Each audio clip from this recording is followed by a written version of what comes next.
Turning today to Paul's letter to the Esta mañana voy a la carta de Colosenses, capítulo 2, Colosenses 2, 1. Porque quiero que sepáis cuán gran lucha sostengo por vosotros, y por los que están en la Odisea, y por los que nunca han visto mi rostro. Y el título de este mensaje es Los antídotos contra la caída en el pecado, o la recaída en el pecado. Y aquí el apóstol está tratando acerca de la erosión de la fe y de la conducta espiritual de la gente del Señor. Y nuestro primer punto será simplemente la preocupación del apóstol. Pablo dice, porque quiero que sepáis cuán gran lucha sostengo. Si solamente, hoy diríamos, si solamente entendieras qué gran conflicto tengo dentro de mí mismo. La palabra en el griego es agonizar, literalmente, agonizar. Y ese es el griego original. Quisiera que sepáis cuán grande lucha, qué gran agonía tengo, preocupación tengo por vosotros y por los que están en la Odisea y por todos los que nunca han visto mi rostro.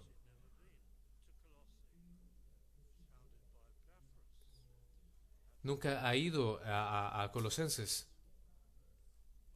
a Colosas, pero aún así, él está muy preocupado y él agoniza por ellos para mantener el evangelio puro, para mantener la vida de Cristo, la vida cristiana pura.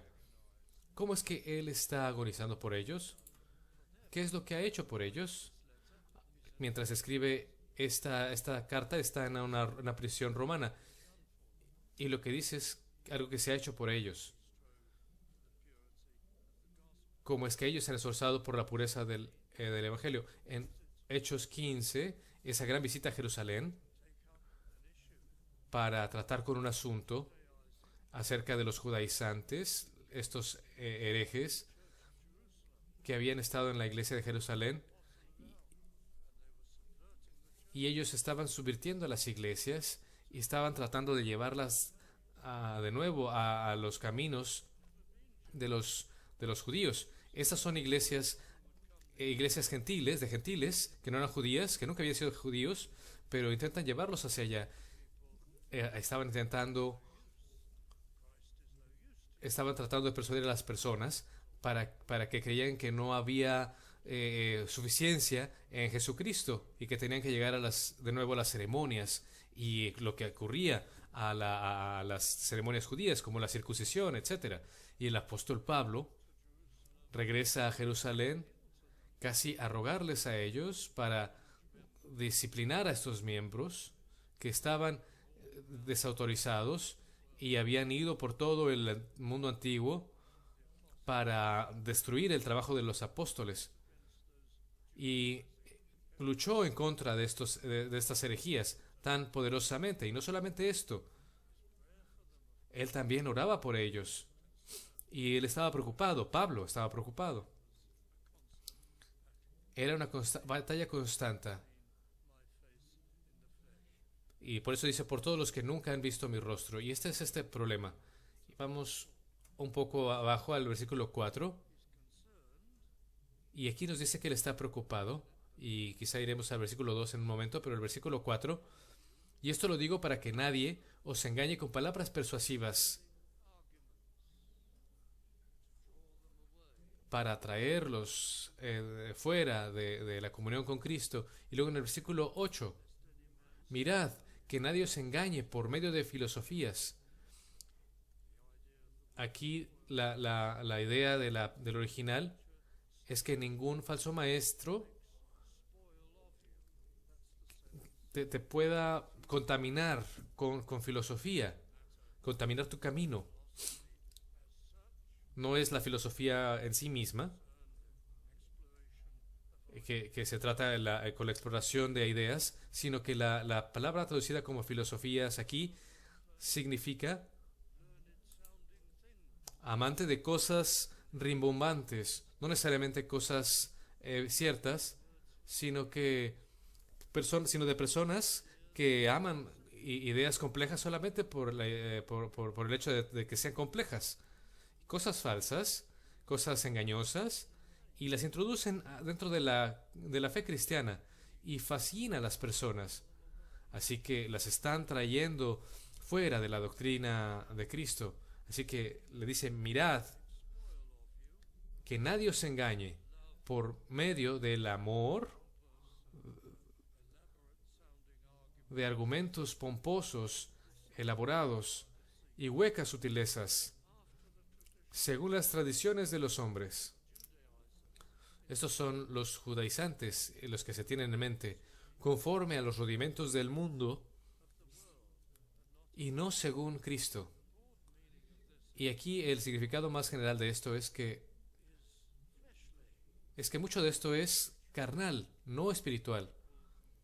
Así que esto es lo que los judaizantes estaban haciendo. Estaban trayendo de vuelta cosas que podías tú hacer y tocar, ceremonias, cosas que tú podías ver, cosas que podrían impresionarte, casi como el movimiento carismático hoy en día. Pensando que es espiritual, ellos quieren lenguas y algo como un sentimiento o o algo que corre por detrás de tu espalda, algo que sea tangible y que ayude a mi fe. Pero aquí está la advertencia, y el error es tan usual, y ese error usual es llevar a las personas a estos rudimentos de la carne. Y los rudimentos del mundo, elementos del mundo, cosas que puedes ver y puedes tener, sostener, en lugar de la fe en Cristo, en confiar en Él, en orar, cosas espirituales. Algo físico tiene que ser traído. Cuando yo oro, debo levantar mis manos, por ejemplo. Ese es el movimiento que nos dice que tenemos que bailar. O sea, hay que estar siempre, estar en sospecha de lo físico. En el Antiguo Testamento eran ceremonias y símbolos, porque se estaban hablando de cosas que no eran vistas. Y siempre se hizo claro que estas cosas no tenían ninguna eficacia, eran solamente ayudas visuales. Pero los que los judíos hicieron, muchos de ellos en aquellos tiempos, es que ellos hicieron que estas cosas fueran los objetos de adoración y les ascribieron eficacia. Y esa es la enseñanza que tenemos hoy, por ejemplo, con la Iglesia de Roma, que hay tanto que es físico y simbólico, y hay imágenes que se adoran, y esos son señales que el apóstol menciona aquí. Mirad que nadie os engañe por medio de filosofías y huecas sutilezas, según las tradiciones de los hombres, conforme a los rudimentos del mundo. Muchas cosas físicas y no según Cristo. Y fe en Él, una transformación interna que viene como resultado de la conversión, y la oración y seguirle a Él en tu espíritu. Bueno, voy ahora al versículo 1 de nuevo, porque quiero que sepáis cuán gran lucha sostengo por vosotros, la batalla por la verdad. Déjenme ponerlo así, de esta manera. Constantemente, el enemigo de las almas, Satanás, está atacando a la iglesia de Jesucristo, constantemente tratando de subvertir la doctrina para rebajarla, para arruinar las vidas de los cristianos individualmente, y quitar su fervor y su servicio y su espiritualidad y cómo oran. Él está atacando todo el tiempo. Y el apóstol Pablo, y está en gran preocupación y está en oración. Cada creyente está en gran peligro, y aún así ningún creyente está en gran peligro. ¿Cómo estas dos cosas pueden ser ciertas? Bueno, el momento en el que nosotros nos relajamos el momento en el que nos ponemos cómodos, el momento en el que nos podemos a pensar que la vida cristiana es fácil, somos susceptibles a toda clase de ataques. Pero somos, si estamos conscientes y preocupados acerca de esta posibilidad, de esta subversión, del error, entonces estamos a salvo. Entonces estamos vigilantes, gracias al poder de Dios. En cada era ha habido una batalla. En algunas eras ha sido perdida, en algunas eras ha sido ganada. Aquí en el Nuevo Testamento, en esos tiempos, podemos ir a 2 Corintios, como lo hemos visto en las semanas pasadas, y ahí se puede ver que ellos estaban realmente preocupados por los judaizantes y probablemente por agnósticos. Los agnósticos vienen más en Colosenses, se mencionan más. Ellos eran los grandes enemigos de aquel tiempo, pero después de ellos siguieron otros que siguieron con estas herejías de los siglos 2 y 3. Y después llegas al siglo V y el siglo VI después de Cristo, y ves ahí el desarrollo de la iglesia de Roma. Y viene ahí el sacerdocio que viene de nuevo.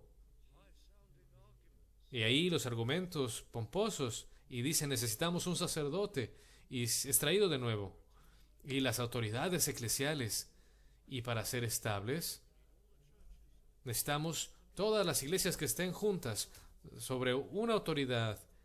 Es lo que decían. Y necesitamos una estructura jerárquica, dice la iglesia romana. Y ahí los ministros locales se convirtieron en obispos. Y ahí todos los clérigos, los sacerdotes, y en una estructura ascendente de poder con el Papa en la punta. Y todo eso está bajo la cautividad del diablo. Y el Papa, en particular, el clero, ellos se ven a sí mismos como representantes de Cristo. Así que ves, hay un nuevo fenómeno. Ahí están las escrituras. Ya no son la única autoridad. Y ellos dicen, la iglesia también es la autoridad. Y bueno, el Papa declara lo que lo que el clero puede decir y declarar. Esa es la autoridad. Y entonces esto se vuelve más autoritativo. En la iglesia romana tienes la escritura, sí, y dicen, honramos la escritura, sí, nosotros creemos en la inspiración de la escritura, pero la tradición de la iglesia la apoya. Y la interpretación corre por cuenta de la iglesia a través de los siglos y es superior. Así que vemos aquí nuevas doctrinas entrando en contra del Evangelio. Y en el siglo VIII, la iglesia de Roma, la iglesia del Nuevo Testamento ya no era reconocida, con imágenes, el clero, sus riquezas, su confesión, con nacionalidades, así diciendo que cada persona en una comunidad podía ser bautizada en la iglesia y sería salvado, y haciendo que creciera el cristianismo nominal, y todo esto yendo fuera de lugar. Y la iglesia de Roma estaba dominando solamente con algunos enclaves de verdaderas comunidades cristianas y verdaderos creyentes. Y luego vendría la luz de nuevo. Pero la batalla estuvo perdida por mucho tiempo. Y luego el verdadero cristianismo regresa. Pero inmediatamente los ataques de Satanás empiezan de nuevo. En este país puedes ir por todos los siglos, porque en el siglo XVII tuvimos lo que se llama el siglo de oro de la expansión de iglesias bautistas, congregaciones, los congregacionalistas, bautistas y otros se formaron en este país, cientos de ellos. Pero al inicio del siglo XVIII, la batalla empezó a ser perdida de nuevo, porque esas iglesias mantuvieron la verdad, sus argumentos entraron y luego el evangelio se dejó de predicar. Así que la iglesia como que se encogió, como que se empezó a cerrar en sí misma y empezó a venir un gran error en la proclamación del evangelio. Y después de algunos años, ahí estas barreras se rompieron y se empezó a predicar el evangelio para todos los hombres. Y tuvimos avivamientos uno detrás del otro. Ahí llegamos al siglo XIX y entonces empieza el liberalismo moderno. Todos estos argumentos en los seminarios, en los colegios de predicadores. Y ahí se lleva a las personas lejos de la escritura. Yo recuerdo 50 años atrás, cuando yo vine a esta iglesia, cuando se me invitó, se me invitó a predicar a un grupo de ministros en una gran salón, y estos eran ministros de la Unión Bautista de Irlanda del Norte, independiente de la Unión Bautista de este país. Así que yo fui invitado a predicar de las doctrinas esenciales. Yo creo que 12 o 13 ministros del área cercana de Londres. En aquellos días, más de la mitad de esos ministros decían que eran creyentes evangélicos. Se conocía como evangélicos, así se describían a sí mismos. Y algunos de ellos eran liberales. Y no esperé que yo estuvieran muy felices con lo que yo iba a decir. Yo era un ministro joven, pero de cualquier manera, en medio de todas estas cosas, las doctrinas que yo introduje como vitales y muy importantes, yo decía que Jesucristo, Él murió una muerte sustitutoria en la cruz del Calvario para llevar el castigo de los pecadores, y Él ha comprado nuestra salvación, que Dios el Padre lo puso en el Calvario, y ahí puso sobre Él el castigo eterno, y Él lo sufrió. Así que yo no estaba esperando, yo no esperaba el resultado de esto.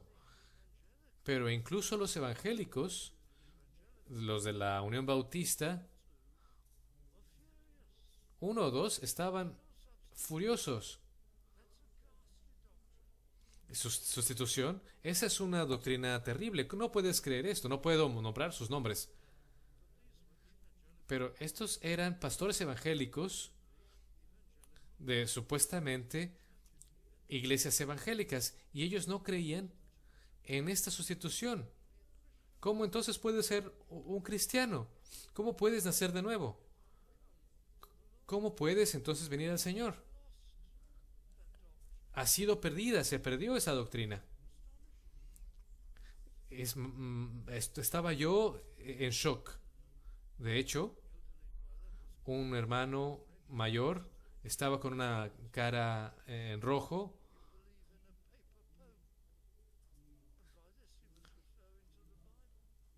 Y él decía que,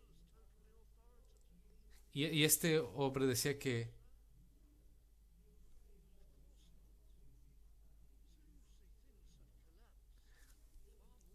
y ves, a esto es otro ejemplo de cómo las iglesias han colapsado en cuanto a doctrinas. Y esto era hace 50 años. Y queridos amigos, cómo el enemigo viene y las personas en las iglesias son engañadas por esto. Así que el apóstol Pablo, versículo 1, hay que estar alertas, porque esto es bastante serio. La posibilidad de ir en picada hacia abajo. Versículo 8. Mirad que nadie os engañe por medio de filosofías y con lenguaje complejo, las tradiciones de los hombres en Roma, conforme a los rudimentos del mundo en el Antiguo Testamento. Y luego vamos ahora a los antídotos. Versículo 2.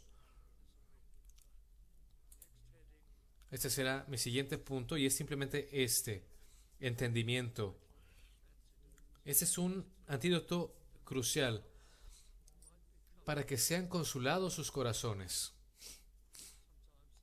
En algunas ocasiones el margen te da la idea de consuelo, confortados, unidos en amor. El apóstol Pablo está preocupado de que las congregaciones estén unidas en amor. No solamente es uno entre uno y otro, el contexto es la doctrina, la verdad, unidos en amor a la verdad. Eso es lo que necesitamos, amor a la verdad, amor a las doctrinas de la sustitución, que Él tuvo que sufrir allí en el Calvario. Ahí que mostró su amor, que fue tan maravilloso, y ahí nuestro pecado es castigado en Él, en su gran amor. Así que nos dice, estad unidos en amor por la doctrina, el amor por las almas, amor por Dios. El apóstol sigue para hacer esto claro, hasta alcanzar todas las riquezas, tesoros. Y aquí están las riquezas de pleno entendimiento, de certeza, a fin de conocer el misterio de Dios el Padre, de pleno entendimiento, para que puedas realmente entender el mensaje de verdad. Espero que no haya cristianos que solamente tienen una vaga idea del Calvario, diciendo, Cristo murió por mí, Cristo murió por mí. Si solamente tienes esa idea vaga, qué maravilloso que Cristo murió por mí, para que yo pueda ser salvo. Pero ¿entiendes que fue una muerte sustitutoria? ¿Ves el detalle? Él sufrió allí tu castigo, tu culpa. El Padre lo castigó allí en lugar de ti. Y Él llevó todo ese sufrimiento. Ahí la indignación justa del Dios Todopoderoso se aplacó y se satisfizo, y su enojo se quitó de encima de ti. Y puedes decir, bueno, nunca lo vi así, nunca lo vi en esos términos, pero debes hacerlo. Esto es lo que el apóstol Pablo dice, hasta alcanzar todas las riquezas, los reales tesoros, toda la confianza del entendimiento del misterio de Dios. Todo esto es parte de ello. Debes verlo profundamente. Una de las razones por las cuales la gente puede tener su fe debilitada o subvertida, incluso los verdaderos creyentes, es que ellos no lo entendieron profundamente y lo apreciaron profundamente. Y por eso, cuando la sustitución penal se niega, no se dieron cuenta de esto, de que todo el evangelio había sido negado. Alcanzar todas las riquezas de pleno de entendimiento, a fin de conocer el misterio de Dios el Padre y de Cristo. Déjenme explorar esto un poco más allá. Los judíos nunca entendieron completamente esto. Por supuesto, los verdaderos creyentes sí. En el Antiguo Testamento leemos acerca del Espíritu Santo. Es un estudio bíblico muy interesante para estudiar en el Antiguo Testamento, pero el Espíritu Santo no es tan claramente revelado en el Antiguo Testamento como lo está en el Nuevo Testamento, pero sí está ahí. Está allí para que los que son fieles, para verlo ahí y para entender acerca de él. Jesucristo, el Hijo de Dios, la segunda persona de la Trinidad, Él está en el Antiguo Testamento también. Y Él aparece allí en teofanías, en el Antiguo Testamento. Él está allí claramente. Los fieles pueden verlo allí. Así que David, por ejemplo, habla acerca de Él en los Salmos. Yo vi a mi Señor, Él dice. Él lo ve claramente. El Padre al Padre, a su Señor y a su Redentor. Incluso Job lo vio. Pero la mayoría de los judíos no lo vieron. Y por eso es que cuando Cristo vino, ellos no estaban listos para Él. Ellos eran incrédulos, la mayoría de ellos. La mayoría no tenían una perspectiva espiritual y no vieron ahí al Padre, el Hijo y el Espíritu Santo. El apóstol Pablo está diciéndoles a los colosenses en el versículo 2, debes realmente valorar que has entendido al Padre, el Hijo y el Espíritu Santo, un Dios, tres personas, y el Hijo pudo venir de su gloria a este mundo para ser nuestro representante y para sufrir y morir por nosotros. Este reconocimiento del misterio. ¿Por qué se le llama un misterio? Es porque está escondido, versículo 3, en quien, en Cristo, están escondidos todos los tesoros de la sabiduría y del conocimiento. Esto está escondido de los incrédulos, está escondido de muchos de los judíos de antaño. Y cuando Cristo vino, ellos no pudieron verlo. ¿En quién están escondidos todos los tesoros de la sabiduría y del conocimiento, el plan de salvación, el gran tesoro, el plan de la redención, lo que hizo Cristo y cómo Él lo logró, y los frutos y los resultados? Estos son los tesoros de la sabiduría y del conocimiento. La explicación de por qué el mundo sigue es porque Dios está salvando a las personas a través de la obra de Cristo hasta el último día. Ahora, no está tan escondido. Incluso un mundano que nunca ha venido a Cristo puede entender en su formato, en su forma, el plan de salvación. Y pueden decir, entiendo lo que enseñas, que Dios vino en la forma de Cristo del cielo y sufrió y murió por pecadores. Él ve la teoría, ellos ven la teoría, ellos ven ahí la estructura, pero no realmente lo entienden en profundidad y en su maravilla y en su alcance. Está escondido para ellos. No está tan escondido para que ellos no sean responsables de rechazar a Jesucristo. Pero la riqueza de ello y la gloria de ello solamente llega a los creyentes. Pero debes tener esto. Debes apreciar esto. El plan de la salvación y el costo para Cristo y lo que Él hizo. Este es el gran antídoto en contra del error. Verlo, poseerlo, caer a los pies del Señor para adorarle, en quien están escondidos todos los tesoros de la sabiduría y del conocimiento.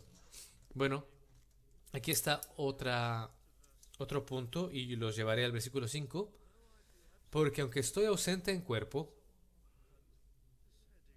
y este punto será otro antídoto, no solamente a entendimiento profundo, sino lealtad y compromiso.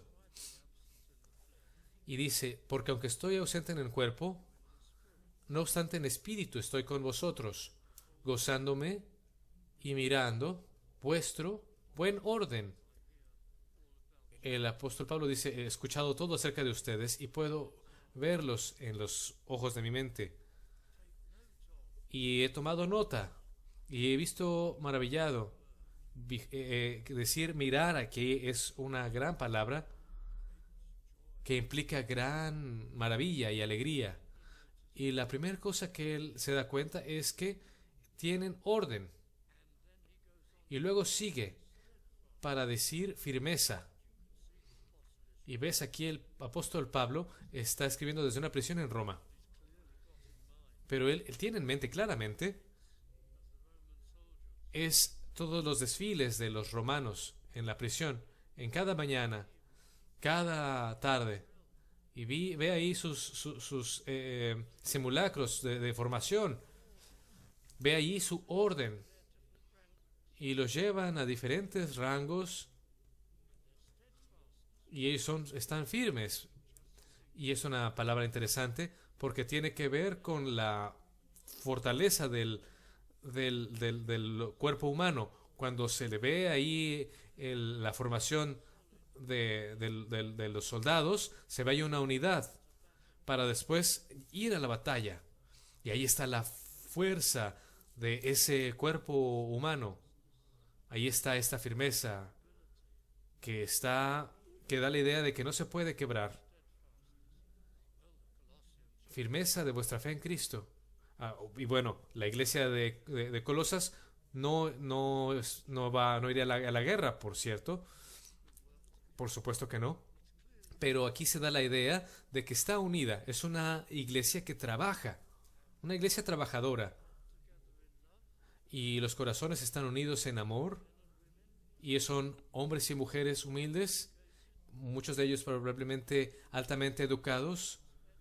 Quizá con un alto rango en la sociedad, pero aún así están unidos en amor, están ordenados y tienen sus pastores y tienen sus ancianos y ellos trabajan juntos y están firmes juntos en todos los misterios y las cosas que hacen.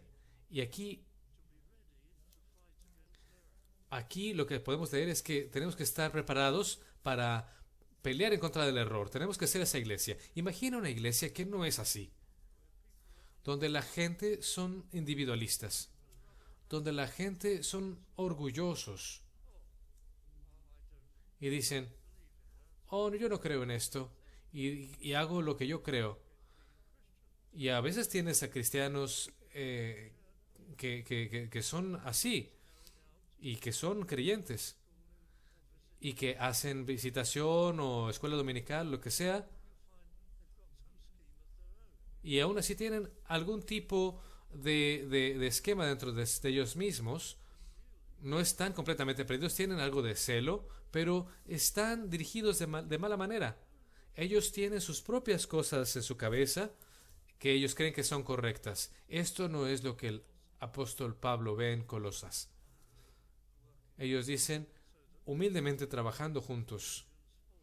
Y ahí está, nos remite a Efesios 4, en la imagen de la iglesia como un cuerpo humano, unido en ligamentos, coyunturas, trabajando como una iglesia trabajadora. Y es fuerte. Y ahí los individuos creyentes son fuertes en lo que ellos creen. Ahí está la firmeza de vuestra fe en Cristo. Sigo el versículo 6. Por tanto, de la manera que habéis recibido al Señor Jesucristo, andad en Él.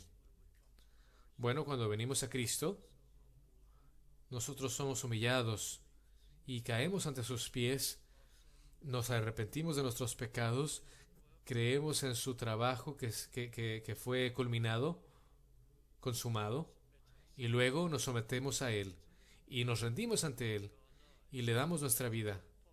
El apóstol Pablo dice, cuando vienes a Él, así como vienes a Él, anda con Él todos los días. Y puedes decir, oh no, he sido un cristiano por 10, 20 años, 40 años. Lo que hago ahora es que yo empiezo el día independientemente. Y he olvidado someterme al Señor. para preguntar qué es lo que debo hacer hoy. ¿Qué deber es el que tengo que yo hacer por Él? De la manera que habéis recibido al Señor Jesucristo, andad en Él. Arrepentimiento, confianza en Él y sumisión a Él. Esa persona valorará las cosas de Dios y no será llevado por el error. Versículo 7. Arraigados. Así como el árbol echa raíces, arraigados y sobreedificados. Ahí se refiere a la santificación progresiva.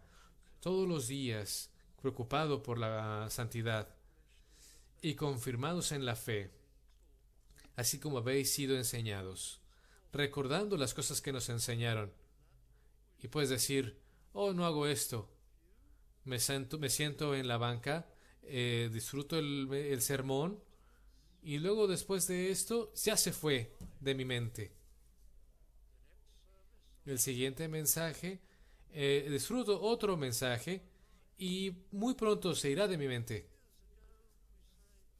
Y años antes, podemos decir, yo reflexionaba y yo pensaba, ¿qué he aprendido hoy? E incluso tomaba notas cuando algunas cosas me llamaban la atención de las grandes doctrinas de Dios.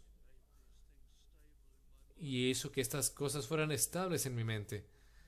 Pero hace mucho que dejé de hacer esto, y esto es una vergüenza. Estamos vulnerables si hacemos esto ante un ataque del enemigo. Confirmados en la fe, así como habéis sido enseñados, tomando en serio las grandes cosas que aprendemos juntos, abundando en acciones de gracias. Bueno, nuestro tiempo se acaba, pero solamente dos cosas para pensar. Yo iba a seguir a un sentido de maravilla, pero esto quizá para otro tiempo, que el apóstol nos lo da en versículos 9 y 10. Pero vimos la preocupación del apóstol. Vimos el constante ataque en contra de el pueblo de Dios, de parte del enemigo de Dios, de las almas. También vimos al vital antídoto del entendimiento profundo. Y vimos también el antídoto de la lealtad y el compromiso en el orden y la firmeza en la fe. Estas cosas están presentes en estos versículos en Colosenses capítulo 2 y nos retan y nos mueven y nos fortalecen en contra de los dardos del enemigo.